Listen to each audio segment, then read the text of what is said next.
Howdy, howdy, Chris here. Today we'll be repairing and painting this Mazda CX-5. I've got a lot of great information for you, so let's dig in and get started. Okay, let me show you what we got going on with this Mazda CX-5 2016. We went ahead and tore down the front end. We removed the bumper, the fender. We've got some damage underneath, which is just the washer bottle. If you look closely here, that's damaged, so we're going to replace that. Along with this fender stay, it got bent around, some damage on the hood, right on the edge here. We're just going to straighten that edge out and we'll repair this. So then we're going to paint the fender, blend into the door. We need to remove the molding, the weather belts, the cladding, and the door handle, and then prep this out for a blend. We're also going to prep out the hood for a blend, and this hood has been painted before. It's got a bunch of little fisheyes throughout this entire hood. I don't know if you can see those on camera, but it's really right there. Go ahead and clean this, sand it with 600, remove as much of that as I can without breaking through the clear, because I'm not putting color on this entire hood. I'm going to blend this and then clear the entire hood. The first thing I want to do is prepare this fender and bumper cover for paint. We're going to paint both these panels off the vehicle. Both of these parts came pre-primed. I'm going to sand these with 600 grit sandpaper. I may use the orbital sander on the fender, and probably going to hand sand this bumper cover with this soft foam 600 grit ultra fine pad. That'll allow me to get down in these all the tight areas and the contours of the bumper. Now, the bottom of this bumper does not get painted. It was taped off. I am going to check that tape line, make sure everything is correct before we go ahead and paint it. I pretty much always fully paint the bumper covers off the vehicle because both of these parts have to be cut in. All the edges have to be done before they're installed. So we're just going to go ahead and paint them. That just makes it easy. They're done. Now, if I have to repaint the fender in order to blend later on, we can do that. I went ahead and sanded all the large areas of this fender with the orbital sander and 600 grit sandpaper, and then we went around all the edges and those hard to reach areas with a scuff pad and the foam 600 grit pad.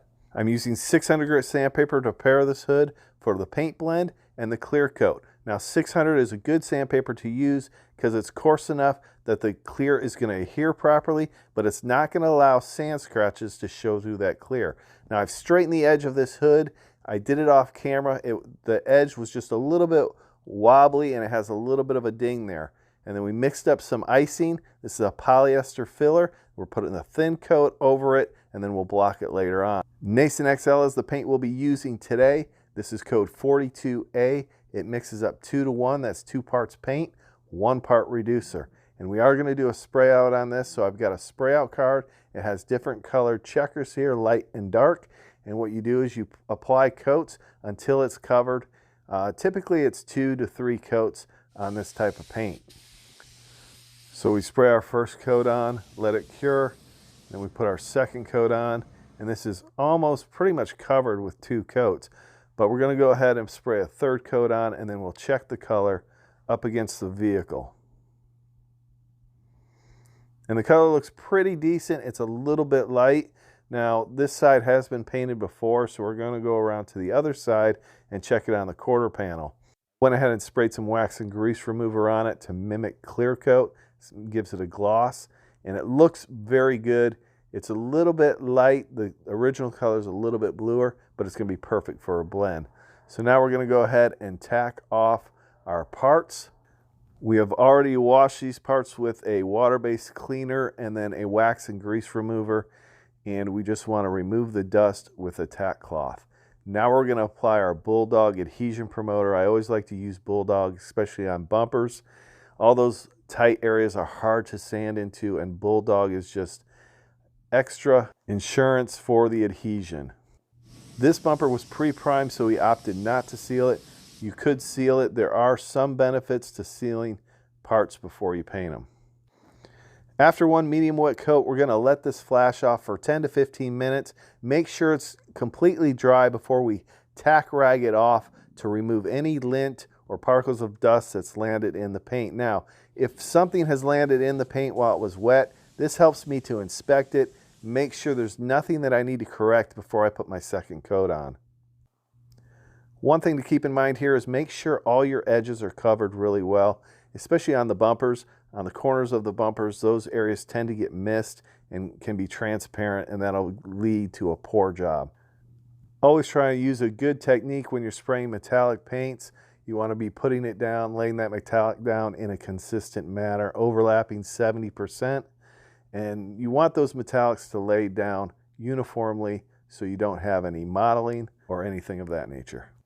I accidentally recorded the clearing in time lapse, but we're putting 2 coats of Nason clear on these panels. We're going to let it flash off 10 to 15 minutes in between coats.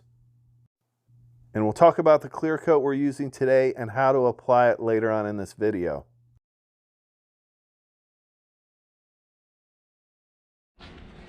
All right, so we went and picked up our parts from Mazda. We got the headlight, all the parts that we need. A bunch of little box of goodies right there. We got the bumper painted and the fender painted yesterday. Here's the fender, here's the color match. It's, I don't know if you can see it in this light, but it's really not too bad, but we're gonna blend into this door. So we're gonna take this fender back off. We're gonna remove the stuff on the door, the mirror, door handle, cladding, get this all prepped out for a blend. We're gonna blend this hood. We got to finish up this bodywork here. We're just gonna block this with some 220, and then we'll primer this area here, and then we've got to blend this hood. We've went ahead and removed all the trim on the door. None of this trim is really that difficult to remove. Sometimes claddings can be a little bit difficult. They all come apart differently. This one happened to slide back and then you pull it off. So now we're gonna block this body filler. We're starting off with 220 and then we're gonna use 320 to refine those scratches. We're gonna wash it, tack it, and now we're gonna mask it off for primer. And I'm masking the edge on the underside here. I don't want to get any primer underneath that hood. And then I'm going to fold my paper over so I create a soft edge of primer on that area. And you see how I kind of bunch that paper up. I don't want any overspray spraying out into the center of the hood, but I don't really want to mask off the entire hood. I'm going to keep my air pressure low on this 3M gun and really refine where I put this primer. So I've narrowed my fan pattern and lowered my air pressure, and then I can be real precise where I put this primer. We're going to put 2 coats on. We allow it to flash, and then we put a second coat on. Now it's time to prep out the door. We're going to sand this with the interface pad, which is a soft pad that goes around the contours and the body lines very easily. It's going to help keep you from burning through those edges. Now I'm not going to go on the edges or close to the edges of this panel or even on the body lines. I'm going to do all that by hand. I'm going to do all the large areas with 600 grit on this orbital sander. So I'm going to sand underneath this handle and all the edges with a combination of a gray scuff pad and a 600 grit foam pad. Now I like to use the gray scuff pad on the edge of the door because I don't want to use that 600 grit pad because it could burn through. If you pressed a little bit too hard, you could burn through. So you want to be careful about that. Now I'll go underneath the door handle with that 600 grit foam pad and we'll get all this prepped out and ready for paint. Now the door is sanded and ready to be cleaned and taped off and painted. So let's get this fender ready. We're going to remove the wheel opening molding. We're going to remove the headlight, and then we'll prep out this panel for a blend using 600 grit sandpaper on the orbital sander. You want to wash it before you start doing any sanding, and we'll get this ready. Hand sand the edges, and we'll be ready to mask this vehicle off and get it painted.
Now let's start the blend on this door. Now this 3M gun, you can turn the tip and it changes the direction of the spray pattern. So we're going to do that and just spray the edge of this door for the first coat.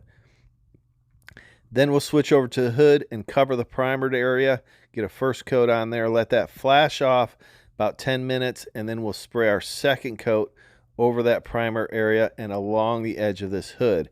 Remember, we've got to have a good color match from the fender to the hood, so we're going to blend this entire side of this hood.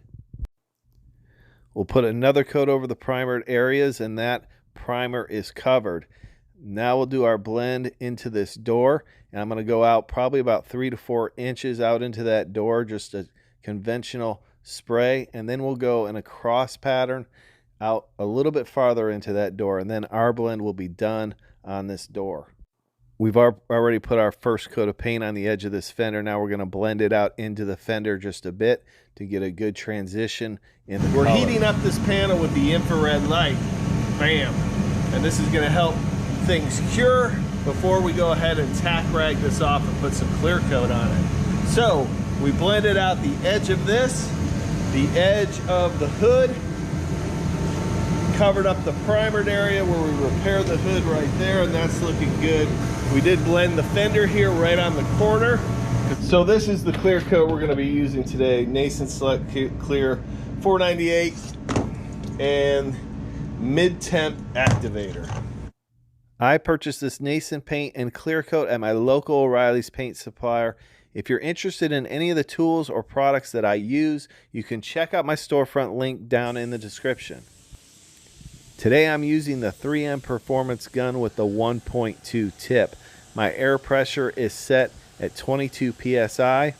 I have my volume to 2.5 turns out from closed. My fan pattern is wide open.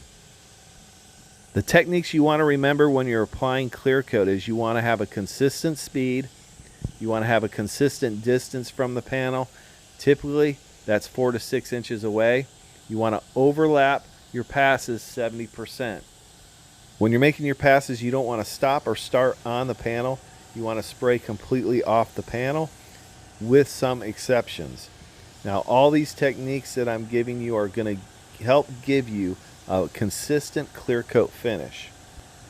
When you're consistent with your spraying techniques, spraying paint and clear coat is easy. Then it's just a matter of adjusting your gun settings to how you like to spray, the speed that you're spraying at, the distance that you're spraying at from the panel. All those will affect how the clear coat lays down and how it looks. The most difficult thing about painting or doing body repair or anything of that nature is knowing how to overcome obstacles when they occur. And that is really where the experience comes in. And that is the most difficult part of any of this. The rest of it is just procedures and techniques. And once you have those down and you know what you're doing, it's not a problem. One thing I like to do when I'm spraying a hood is I don't go out to the edge of the hood all the way out to the edge. I go almost to the edge, but I don't want my air pushing off that panel and onto the floor, stirring up dust. That's a good recommendation for you guys spraying at home and you're not in a booth. And then I'll come around to the front and then I'll apply the clear coat on the front where I can be at a different angle and not blowing air onto the floor.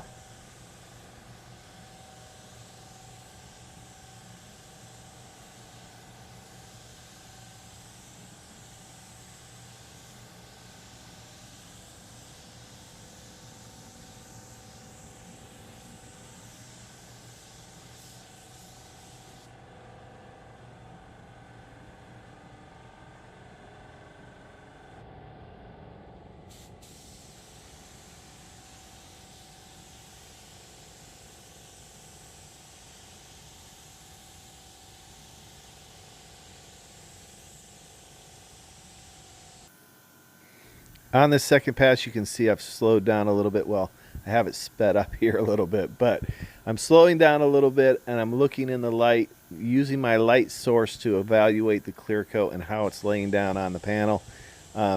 Here you can see I'm going a little bit slower. Just taking my time, making sure I'm getting the finish that I want to get. Now, if you're not getting the finish you want to get, you can make some adjustments on your air pressure or your volume.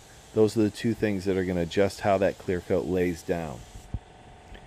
If you find this content helpful and want to help support the channel, just leave me a howdy or a question down in the comments below. Check it out. You can email me photos of your project or any questions you might have at garagenoise247@gmail.com. Let's finish up the final coat of clear coat on this. We'll put it together and take a good look at the finished product.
Really happy with how this nice and clear laid down with the 3M Performance gun.